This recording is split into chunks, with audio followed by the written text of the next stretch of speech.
In the grip of a ferocious snowstorm in Flagstaff, Arizona, where icy winds claw at everything, a faint scratching echoes outside James Thompson's door, a solitary lawyer who shuns the chaos of the world. Grudgingly, he cracks it open, and there, trembling in the frozen dark, is a tiny puppy, its desperate eyes begging for life amid the howling night. James, a man who dodges trouble, wants to turn away, but its pitiful whimper slices through his cold shell. He lets it in, figuring it's just one night. But is this choice as simple as it seems? What lurks behind those pleading eyes, and what nightmare is about to drag him in? Before continuing the story, tell me which city you're watching from. I want to know how far this video has come. Don't forget to like and subscribe to the channel so I can send you exciting stories like this every day. Thank you.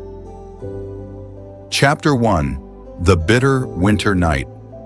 The wind howled through the tall pines, rattling the windows of the small cabin nestled in the outskirts of Flagstaff, Arizona. Snow blanketed the landscape, covering the roads, rooftops, and trees in a thick, icy layer. The air was brutally cold, sharp enough to cut through even the thickest coats.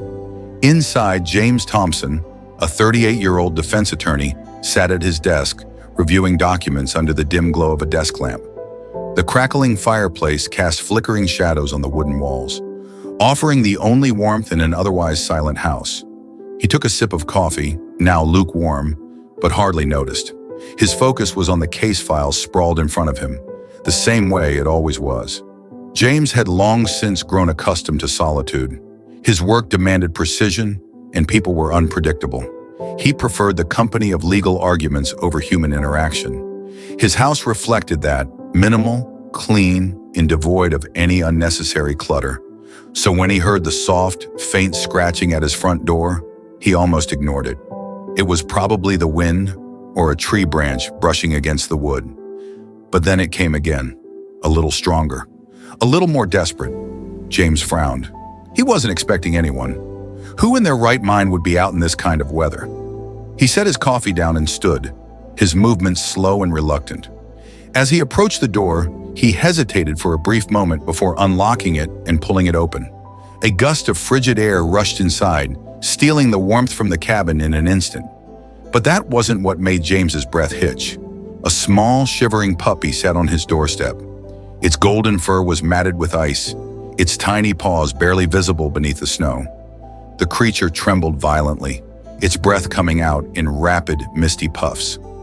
But what caught James off guard the most, more than the fact that a puppy had somehow found its way to his home in the middle of a storm, was its eyes wide, pleading, desperate. James gritted his teeth. He wasn't a dog person. He never had been. He had no patience for the mess, the noise, the responsibility. This wasn't his problem. He took a step back, gripping the door handle. "Someone else will find you." But as if sensing his hesitation, the puppy whimpered, a small, broken sound that somehow cut through the freezing air like a knife. James exhaled sharply. It was going to freeze to death out there. "Damn it," he muttered under his breath. With a reluctant sigh, he stepped aside. "Fine, but just for tonight." The puppy didn't hesitate. The moment the door was open wide enough, it scrambled inside, its tiny paws skidding against the hardwood floor as it made a beeline for the fireplace.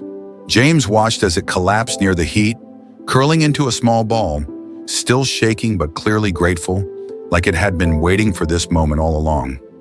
James shut the door, rubbing his face with one hand. What the hell had he just done? Was this really just a simple stray? Or was there something more to this unexpected visitor? Sorry for the interruption. Before we continue with the story, I kindly ask you to like the video and subscribe to this channel. It is very important for us. Thank you very much. The morning light seeped through the frosted windows, casting soft golden hues across the wooden floor. The fireplace had burned low during the night, leaving behind a faint warmth that still lingered in the cabin. James Thompson stretched as he sat up, rubbing the sleep from his eyes. His mind immediately flickered back to the night before. The storm, the freezing puppy, the reluctant decision to let it in. He frowned, listening for any signs of movement, Silence, his brows knitted together. He had expected the little thing to be curled up by the fireplace, still soaking in the warmth. But when he swung his legs over the bed and walked into the living room, he stopped short. The puppy was gone. James scanned the room quickly. The towel he had wrapped around it lay discarded near the fire. His front door was still firmly shut, and the windows remained locked. So how had it disappeared? Frowning, he grabbed a sweatshirt, pulled it over his head, and stepped toward the door. The moment he swung it open, the cold morning air rushed against his skin, making him shudder. And that's when he saw him. A child.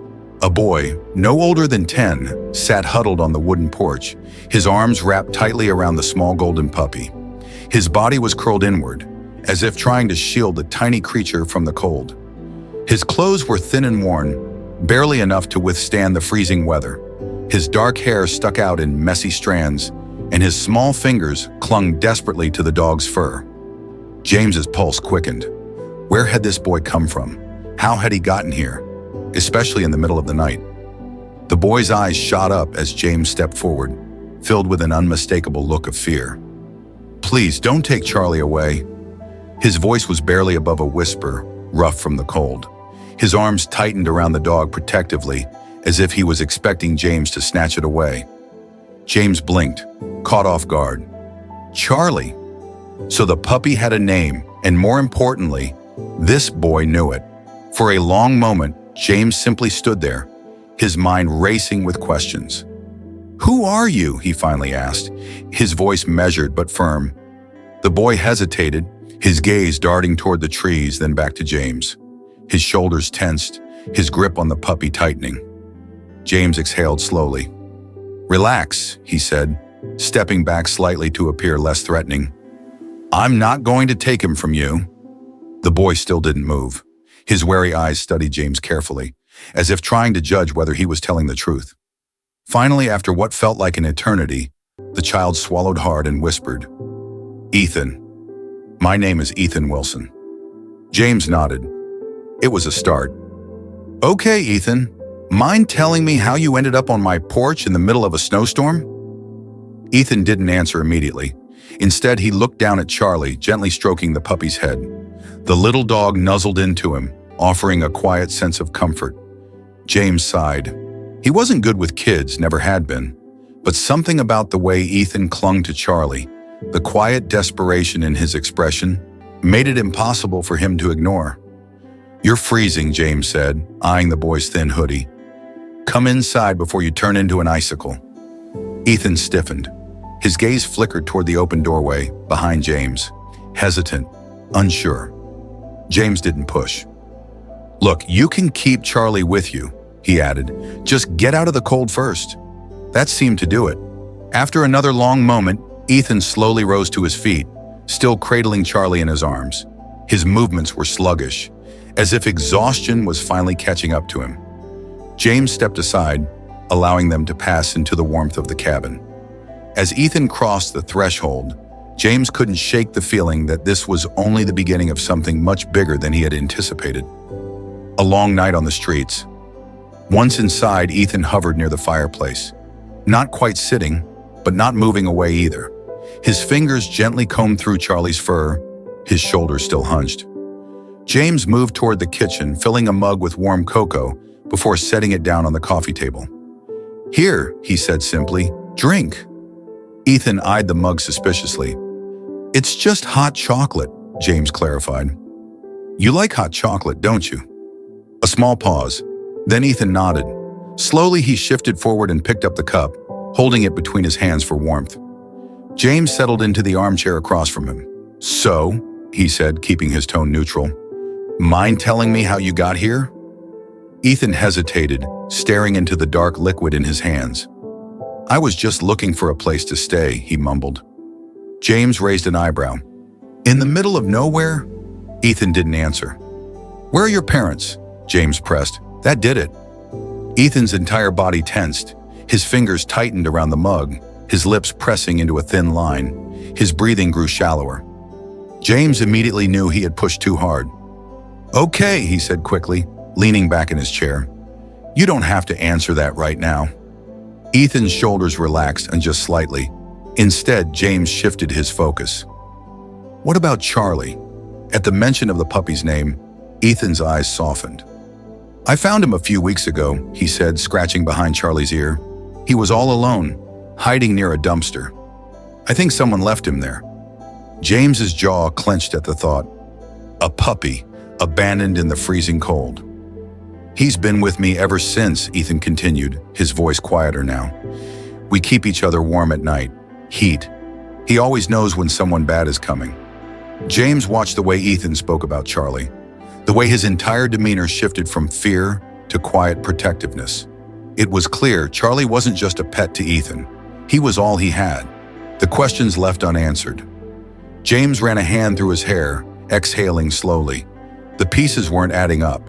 Why was Ethan on his own? Was someone looking for him, or was he hiding from someone? And most importantly, what was James supposed to do now? He had let the puppy in last night, thinking it would be a simple, temporary decision. But now there was a child in his living room, a lost, frightened child with nowhere else to go. And for the first time in a long, long time, James didn't know what the right thing to do was. Chapter 3. A Temporary Home. The fire crackled softly in the hearth, casting a dim, flickering glow over the cabin's wooden walls. The storm outside had finally passed, leaving behind a deep silence. James sat in his armchair, arms crossed, watching as Ethan curled up on the couch. Charlie nestled tightly against his chest. The boy had barely spoken since their conversation earlier. Even now, he remained tense, his small fingers gripping the blanket James had given him like a lifeline. James had seen enough broken people in his life to recognize what this was.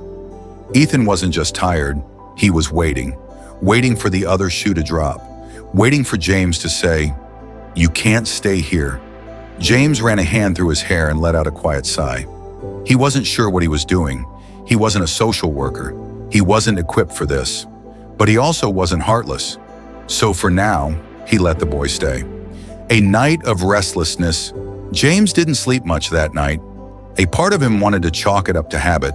Years of being overworked had conditioned him to restless nights, but he knew that wasn't it. He was listening to the soft breathing coming from the couch, to the occasional rustle of blankets as Ethan shifted in his sleep. At one point, long past midnight, James got up for a glass of water and saw something that made him pause.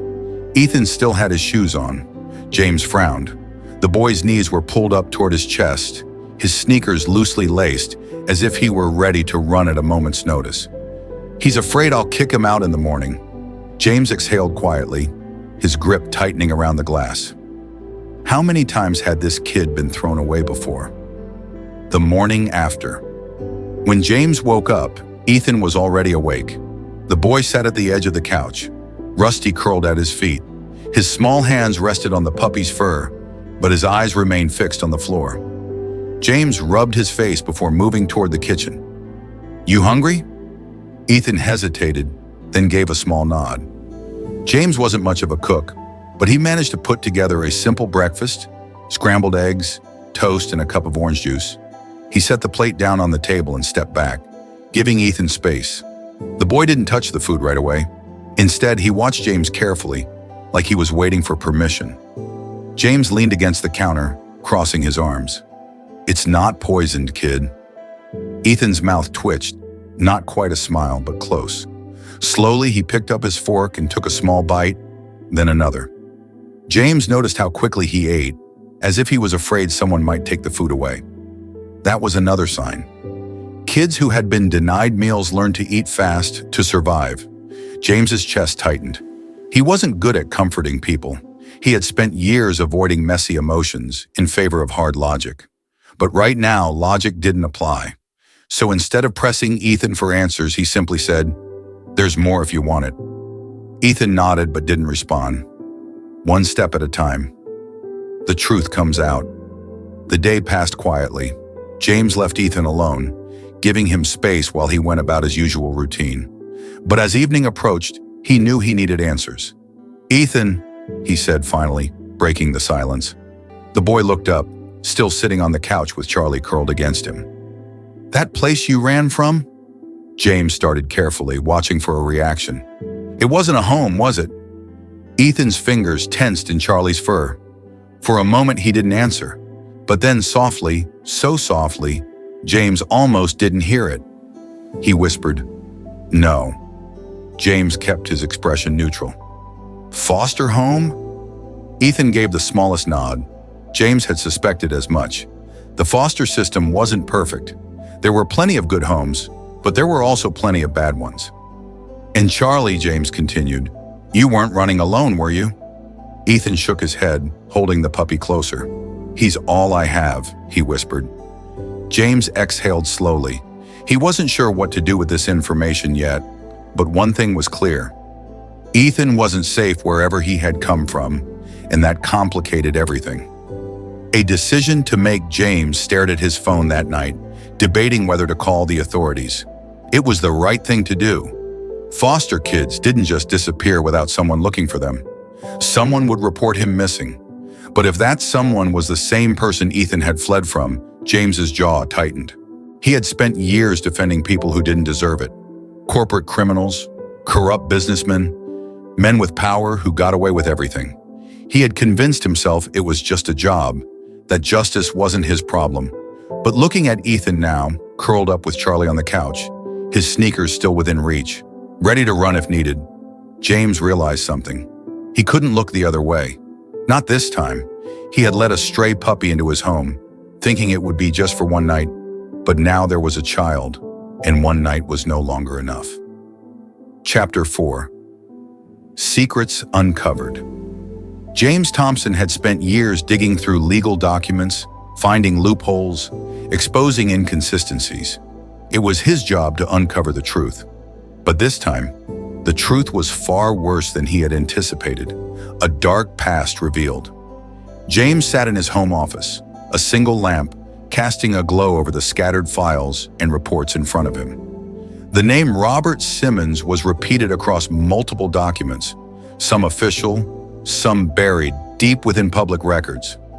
James had spent the last few hours making calls, searching for anything he could find on Ethan's foster father. And what he found sickened him. Robert Simmons had been fostering children for nearly a decade. On paper, he was a model foster parent, strict but generous. His record showed no formal complaints, no legal charges, but beneath the surface, things didn't add up. James had tracked down old case reports, scattered mentions in online forums, even rumors whispered in legal circles. 3 different children had disappeared after being placed with Simmons. 2 were officially labeled as runaways, 1 was never found. And yet there was no investigation, no arrests. James clenched his jaw. Robert knew how to play the system. The authorities close in. As James scrolled through the latest reports, his phone buzzed. "Unknown number," he answered. "Thompson," a clipped professional voice responded. "This is Detective David with the Flagstaff Police Department.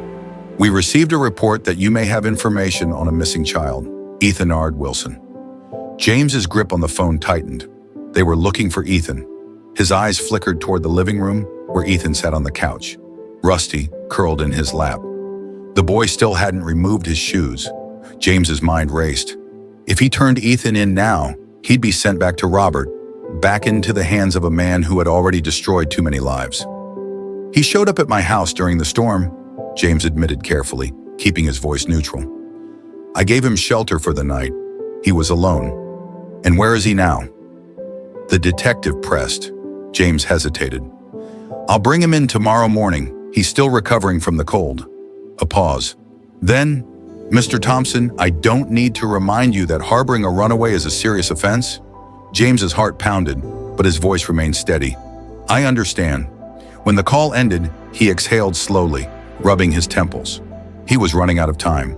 The survivor's story. James needed more than suspicions. He needed proof.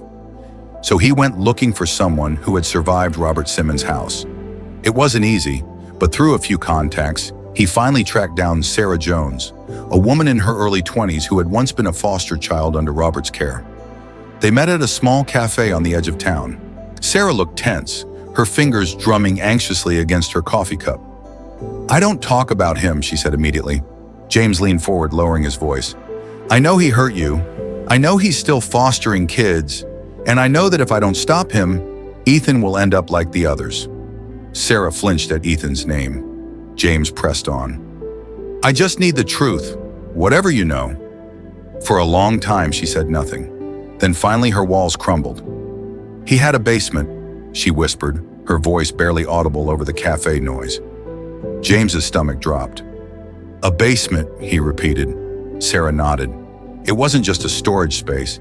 It was where he—" She stopped, gripping the edge of the table.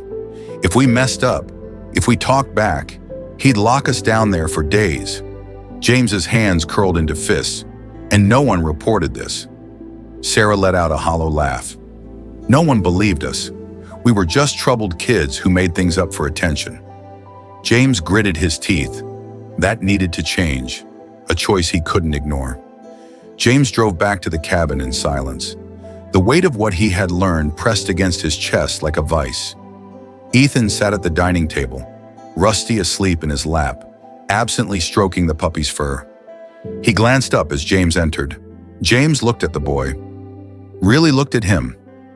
The way he never fully relaxed, how his eyes always flickered toward the nearest exit. This kid had spent his whole life fighting to survive.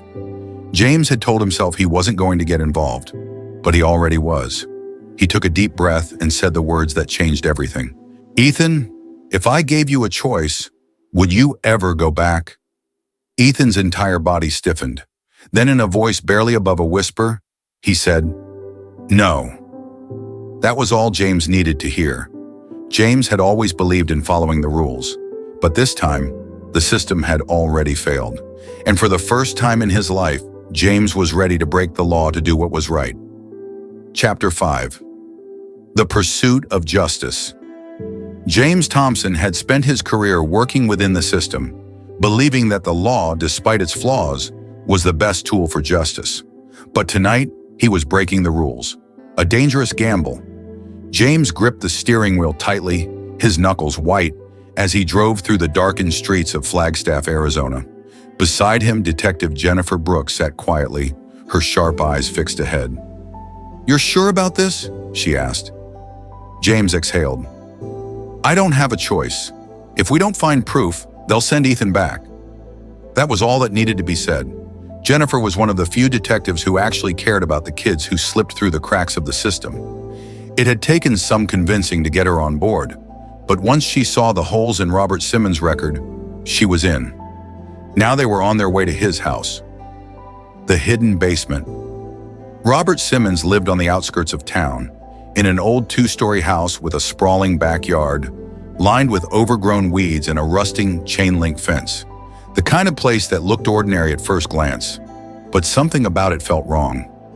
James and Jennifer approached cautiously, their footsteps silent against the frozen ground. "The place looks deserted," Jennifer whispered. "Robert works night shifts sometimes," James murmured. "That's why we have to move fast." Carefully, they slipped into the backyard. The wind rustled through the trees, and the faint creak of wood echoed beneath their feet. James stopped. Something wasn't right. He crouched down, running his fingers across the old wooden planks covering the ground. They were warped and rotting, but something beneath them felt hollow. "Help me with this," he whispered. Jennifer nodded, and together they pried up the decayed boards, revealing a rusted metal door beneath. James's pulse quickened. "This is it," he muttered. Evidence of horror. The hidden basement was cold and damp, the air thick with mildew and something far worse, the scent of neglect and fear. James flicked on his flashlight. The beam cut through the darkness, illuminating a small windowless room, and what he saw made his blood run cold. Old tattered blankets, broken toys, scratched initials on the walls, and near the far corner, rope stained with something dark. James swallowed hard. "Dear God," Jennifer breathed beside him. "This isn't just a storage space. He's been keeping kids down here." James's stomach churned. He had suspected, but seeing it, feeling it, was different. This wasn't just abuse. This was captivity. He took out his phone and began snapping photos. "Ethan wasn't lying," James muttered, "and neither were the others." Jennifer nodded grimly. This is enough to open an official investigation, but we need to move fast if Robert finds us here. A car door slammed shut above them. James's heart stopped. A desperate escape. Footsteps crunched against the gravel outside. He's back, Jennifer hissed. James's mind raced. They had to get out now. They scrambled toward the basement entrance, moving as fast as they could without making noise. The door creaked softly as they slipped back into the night, but they weren't fast enough. A dark silhouette appeared at the front of the house. Robert Simmons. James barely had time to react before Robert's voice boomed through the cold air. Who the hell is there? A flashlight snapped on, the beam cutting through the darkness, landing directly on James and Jennifer. They ran. James vaulted over the chain-link fence, Jennifer right behind him. Robert shouted in rage, his footsteps pounding against the ground as he gave chase. But they had a head start. They reached James's car and threw themselves inside. The engine roared to life just as Robert reached the fence, screaming after them. James's hands were shaking as he gripped the wheel and sped toward town. But despite the adrenaline, despite the fear, he knew one thing for certain. They had him. The beginning of the end. James sat in his office later that night, his phone pressed to his ear. We have evidence, he said firmly. Photos, location, a witness willing to testify. If the DA doesn't move on this, I'll take it to the press myself. Detective David hesitated on the other end. Then with a quiet sigh, he said, We'll issue a warrant. James hung up, his body still thrumming with nervous energy. Robert Simmons was going down. James had started this, thinking he was just helping a lost boy. But now he was part of a fight much bigger than himself, and there was no turning back. The courthouse buzzed with tension. The air inside was thick, heavy with whispers, camera flashes, and the quiet murmur of journalists scribbling down notes. The world was finally watching Robert Simmons face justice. James Thompson adjusted his tie, his mind running through every possible outcome. He had spent weeks preparing for this moment, gathering evidence, arranging witness testimonies, ensuring Ethan Wilson wouldn't be forced back into the hands of the man who had tormented him. But he also knew this wouldn't be easy. Robert had money, he had connections, and worst of all, he had a defense team that specialized in making victims look like villains. The prosecution begins. Judge Patricia Adams called the courtroom to order. The prosecutor, Ashley Moore, stood tall, her sharp gaze fixed on the jury. Ladies and gentlemen, she began, her voice steady, we are here today to ensure that Robert Simmons answers for his crimes. Crimes against the most vulnerable, children placed in his care, who trusted him only to be met with cruelty. She turned slightly, gesturing towards Ethan, who sat beside James at the plaintiff's table. The boy's hands were clenched into fists in his lap, his face pale but determined. Ashley continued, the evidence will show that Mr. Simmons did not provide a home, but a prison, that his basement was not a place of storage, but a place of punishment, that the children he was meant to protect were instead abused in silence. James exhaled slowly. She was good. They had a strong case, but he also knew what was coming next. The defense strikes back. Robert's attorney, Joe James Hayes, stood and buttoned his expensive suit. His smile was smooth, calculated. Let's not be too quick to paint my client as a villain, he said, addressing the jury with a practiced charm. Mr. Simmons has fostered over a dozen children in the past decade, providing food, shelter, and education. And now suddenly, we are to believe that he is a monster. He turned his gaze toward Ethan, his expression feigning pity. And what do we know about the boy making these claims? Hayes continued. A child who has a history of running away. A boy who has spent years bouncing between homes, rejecting authority at every turn. Is it possible, just possible, that he fabricated these accusations to avoid discipline? James's blood boiled. This was exactly what he had feared. They weren't just defending Robert. They were attacking Ethan. Ethan's moment of truth. Ethan stared at the polished wooden floor beneath his feet, his small hands trembling. James leaned closer, his voice quiet. They're trying to scare you, he murmured, trying to make you feel small. Ethan didn't look up. You don't have to do this, James added. But if you do, they won't win. Ethan swallowed hard. He had spent so much of his life being unheard, his words dismissed, his cries ignored. But now, for the first time, people were listening. Slowly, he nodded. "I want to tell them." James felt a surge of pride as he squeezed Ethan's shoulder. "Then let's do it." The testimony that changed everything. Ethan stepped up to the witness stand, his small frame dwarfed by the imposing wooden structure. The courtroom fell silent as he was sworn in. James could see it, the way Ethan's fingers gripped the edge of the seat, the way his breath came too fast. But then he looked at James and found his strength. The prosecutor, Ashley Moore, approached. "Ethan, can you tell us about your time in Robert Simmons' house?" Ethan's voice was quiet at first. "At first it seemed normal," he said. "He gave me food. He let me play outside." "But then," Ashley prompted gently. Ethan's throat tightened. "Then I made a mistake. I dropped a glass." The jury leaned in. "And what happened next?" Ethan's hands clenched in his lap. The memories were sharp, painful. "He grabbed me," Ethan whispered. "He dragged me down the basement steps. He told me I was going to stay there until I learned how to behave." Silence. The courtroom held its breath. "How long were you kept in the basement, Ethan?" Ethan hesitated, his eyes flickering toward Robert for the first time. The man's cold gaze met his, unreadable. Ethan turned back to Ashley. 3 days. A gasp rippled through the audience. James clenched his fists. They had him now. The final blow. Robert's attorney stood for cross-examination, his smile tight. "Ethan, wouldn't you say that Mr. Simmons was simply enforcing discipline?" Ethan stared at him. Number Hayes adjusted his tie. "You're sure you're not exaggerating? Maybe you misunderstood his intentions?" James's stomach twisted. He could see the old fear creeping back into Ethan's eyes, the same fear Robert had planted in him for years. But then Ethan took a deep breath.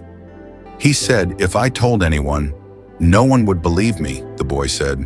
His voice shook, but his words cut like steel. "And now?" Ashley asked softly. Ethan's gaze flickered to James, then to the jury. "Now I know that was a lie." The verdict. Sarah Jones' testimony came next. She described the hidden basement, the punishments, the nights spent crying in the dark. James could see it, the way the jury shifted in their seats, their expressions hardening. Then came the final piece, the photographs, the rotting wooden planks, the shackles on the basement wall, the evidence no one could deny. Robert Simmons sat still as stone as the jury deliberated, and when they returned, the foreman's voice was clear and unwavering. On the charge of child endangerment, guilty. On the charge of felony child abuse, guilty. On the charge of unlawful imprisonment, guilty. A murmur swept through the courtroom. Judge Adams adjusted her glasses before delivering the final blow. "Robert Torrey Simmons, this court sentences you to 30 years in federal prison." James exhaled. He hadn't realized he'd been holding his breath. Ethan sat frozen beside him. Then slowly his small hands curled into fists. Not in fear this time, but in victory. He had won. A new beginning. But where? Outside the courthouse, James knelt in front of Ethan. "You did it, kid." Ethan bit his lip, looking down. "But what happens now?" James hesitated. That was the question, wasn't it? Ethan had spent his whole life bouncing between homes that didn't want him. He had escaped Robert's clutches. But now what? James glanced at Charlie, the golden puppy nuzzling against Ethan's leg, tail wagging happily. "I don't know yet," James admitted. Ethan looked up at him, his expression unreadable. "But maybe we can figure it out together." For the first time in a long time, Ethan smiled. And as James watched him step out of the courthouse and into the sunlight, he knew. This wasn't the end. It was just the beginning.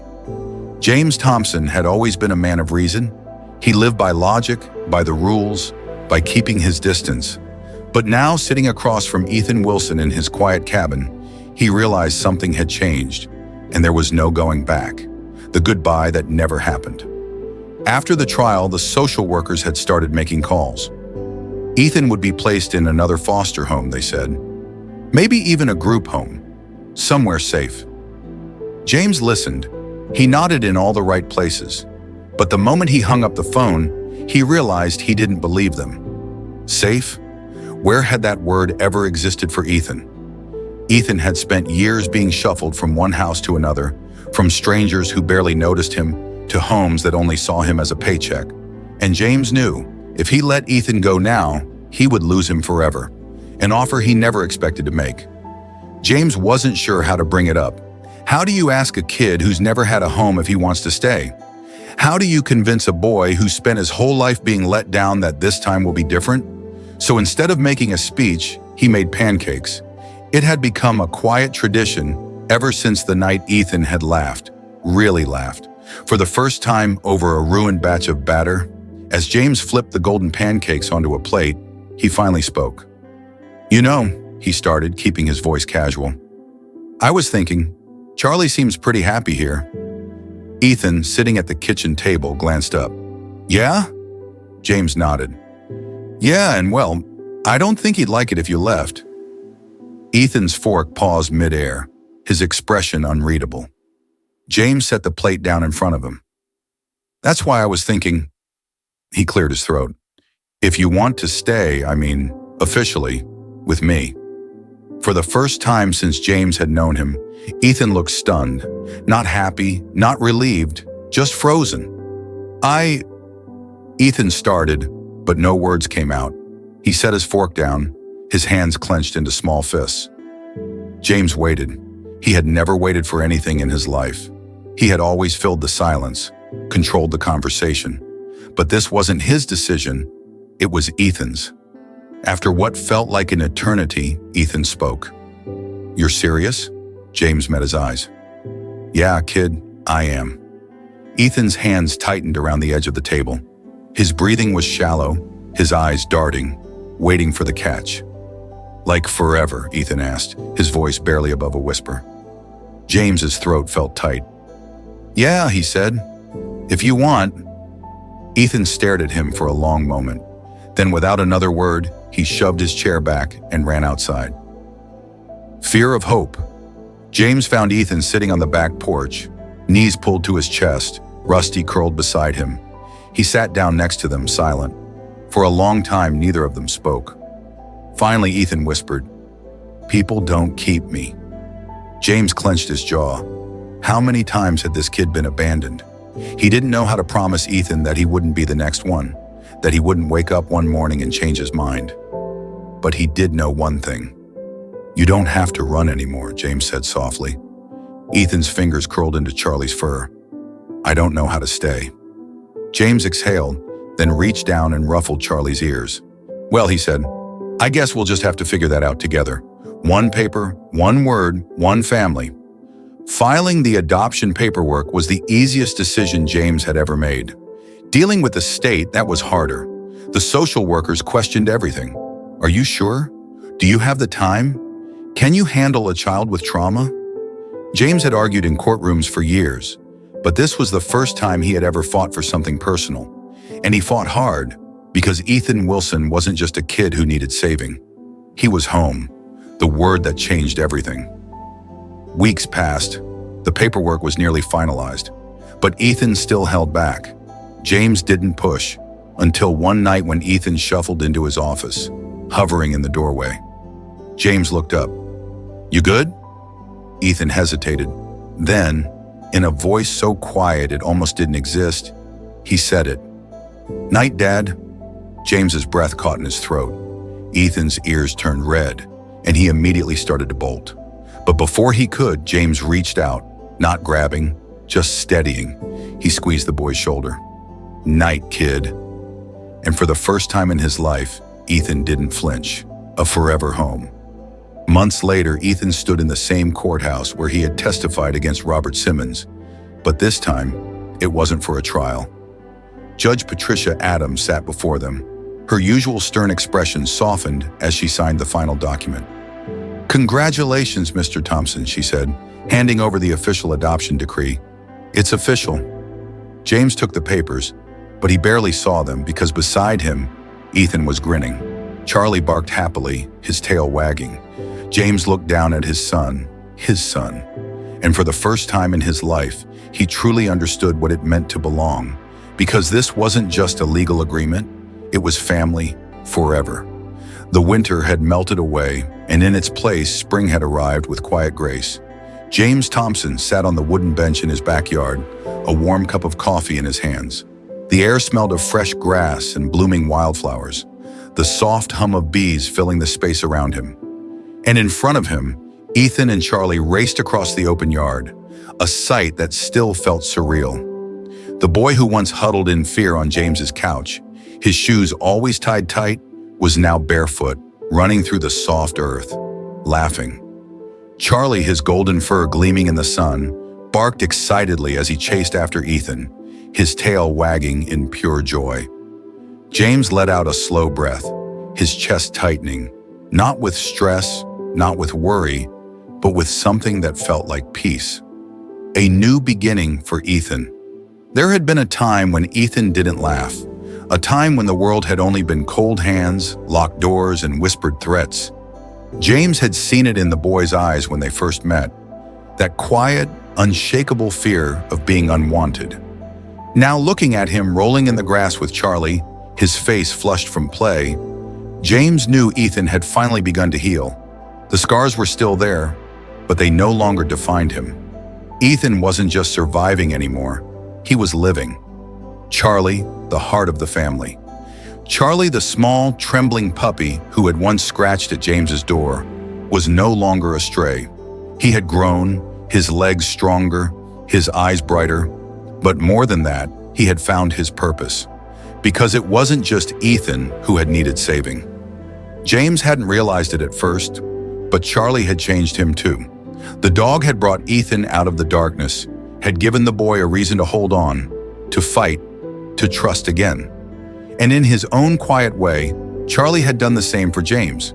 The lawyer who once lived alone in a quiet house had found himself buying dog treats, fixing fences so Charlie wouldn't wander off, and sharing his couch with a dog who took up way too much space. Charlie hadn't just been rescued, he had rescued them. The words that meant everything. James was pulled from his thoughts by the sound of Ethan's voice. The boy had stopped running, his hair tousled, his chest rising and falling from exertion. He turned to James, wiping a bit of dirt from his cheek. "Thanks for not giving up on me, Dad." The words were soft, almost uncertain, like he was still testing them out. James felt something in him stumble and fall. He set his coffee down, standing up from the bench, walking over to ruffle Ethan's messy hair. "You're stuck with me now, kid," he said, his voice gruff but warm. "No getting rid of me," Ethan smiled, a real, full, open smile. And for the first time, James realized, this was everything. A home that was chosen. The sun dipped lower in the sky as the day stretched on, golden light filtering through the leaves. Charlie curled up next to James's chair, his body warm and solid against his feet. Ethan sat on the grass, picking at wildflowers completely at ease. James let himself breathe. For years, he had built his life around winning cases, closing deals, chasing something he could never quite name. But this simple, quiet moment in his backyard, this was what mattered. Lessons from a journey. They never expected kindness can change a person's fate. Family isn't about blood, it's about who you choose to love. Standing up against evil will always bring justice. James looked at Ethan and Charlie, his family, the family he never planned for, but couldn't imagine life without. And as the sun set over their little house, he knew one thing for certain: they had found home. The tale of James, Ethan, and Charlie has come to an end, but its power lingers in our hearts. It began with a freezing puppy scratching at a door during a blizzard, pulling James Thompson, a man hardened by solitude, into an unexpected journey, from saving a lost boy to confronting evil to deliver justice. Ethan, once a child who only knew how to run, has found a true home with James and Charlie, the loyal pup who bound them together. This isn't just a story of survival, it's proof that kindness can rewrite a fate, that family isn't about blood, but about love and choice. As spring blooms, that little house in Flagstaff is no longer cold and empty. It's filled with laughter and hope. If this emotional journey touched you, if you're eager for more heartwarming stories of compassion and human strength, hit that subscribe button on our YouTube channel today. Every video brings a new tale, a chance to spread faith and love together. Don't miss out. Join us and keep this journey going.